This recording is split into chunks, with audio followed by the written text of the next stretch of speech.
Yesterday was a glorious day in the United States, as Donald Trump was elected as president. Whilst we are still fighting our battle, it doesn't half help our cause. Now our government have firmly placed their tongue up Trump's backside, trying to act as if they are not in meltdown.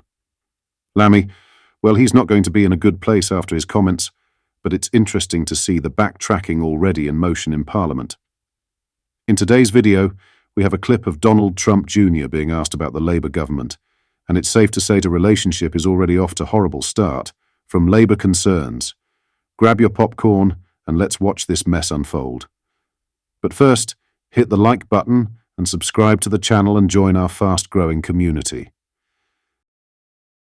Just a quick one to say we have new Stuck Farmer t-shirts available on our store. Go grab them now. They are available at britishstand.com or check the link in the description. Keir Starmer has insisted that the UK-US special relationship will prosper under Donald Trump, but the British Prime Minister's Labour government has multiple reasons to fear the Republicans' presidential comeback. Possible trade wars, Labour ministers' unflattering comments about Trump, and any role for Starmer critic Elon Musk in Trump's administration would make for a bumpy ride between the allies. Lammy's comments in general were disgraceful. Now, obviously, following the election, Starmer has backtracked, but it seems the Trumps know what this government has been up to. Watch this clip of Donald Trump Jr. say the Labour government are disgusting and should be ashamed of themselves. So, quick question for British TV. What's your poll? Hey, no gaggle. No gaggle. Just one question. Thank you, guys. What is your polling showing in Pennsylvania, sir? Feels good. Yeah? Yeah. Are you concerned Kamala Harris is doing a speech at the Ellipse tomorrow? No. Thank you. I love when she gives speeches. Every time she gives a speech, we win 100,000 votes. Last question. The British Labour Party accused of interfering in this election. Will that damage the special relationship?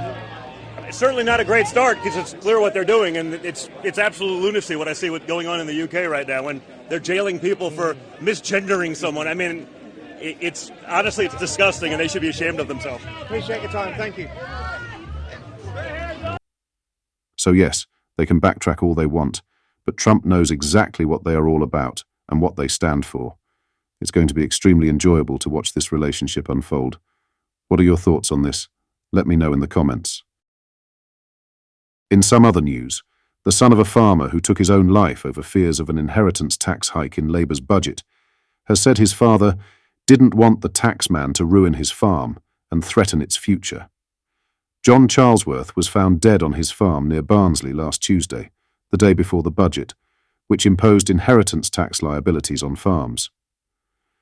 Family members have said John was distressed at the prospect of losing his family farm to inheritance tax increases.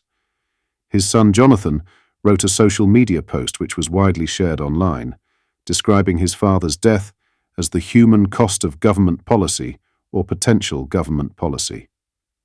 Speaking in an interview, Jonathan Charlesworth Jr. told that his father was a wonderful man and spent all of his life farming and growing the family farm up until his death. In tribute to his father, Charlesworth said, "He was born into farming and spent all his life either working on the farm or in the farming industry one way or another. He took on the farm pretty much full-time in the 80s from my grandfather and built it up from what it was. Every generation tries to build the farm a little for the next, and he worked hard every day of his life, had very few days off and very few holidays." Noting his mother's ongoing battle with dementia, Charlesworth recalled that in the last few weeks of his life, the conversation that dominated the family was inheritance tax and how the farm will be passed on to family members in fear of the incoming budget announcement by Chancellor Rachel Reeves. Charlesworth claimed he had been suffering for a while. But the last few weeks, the only topic of conversation has been inheritance tax. We've been looking at ways of passing the farm over, handing the land over before death and various other things. We were talking about it the night before, but we had no idea he was going to do this. My father saved all his life to build the farm up and pass it on to the next generation, and hopefully the generation after that. So, to see that potentially going down that path before the budget, he must have thought that maybe there were some changes to how the way farmers were treated in what was coming up from Labour. Lastly, former Conservative Party leader Sir Ian Duncan Smith has tipped Kemi Badenoch to win the next general election, praising her as strong and aggressive. Speaking in an interview, Duncan Smith revealed he had been advising the new shadow cabinet on opposition tactics. He expressed confidence in Badenoch's potential, stating, "I think Kemi has that within her." The endorsement comes as Badenoch, the newly designated Conservative Party leader, unveiled her shadow cabinet. She pledged to win back the trust of the public and promised a collaborative approach. Duncan Smith compared Badenoch's situation to that of Margaret Thatcher, who was initially deemed unelectable, but went on to win a general election 3 years later. The new shadow cabinet held its first meeting on Tuesday. Badenoch said, "Our party's problems will only be solved with a team effort, and I am confident my shadow cabinet ministers will deliver effective opposition as we seek to win back the trust of the public." Duncan Smith offered advice to the shadow cabinet on effective opposition tactics. He emphasized the importance of holding the government to account, describing it as the war of the flea. "You have very little, but what you do have is knowing to strike when you're least expected to, and to get them into difficulty, to split the Labour Party at some point," he explained. Duncan Smith stressed the need for the opposition to be on the front foot, challenging government decisions on issues like bans and tax increases.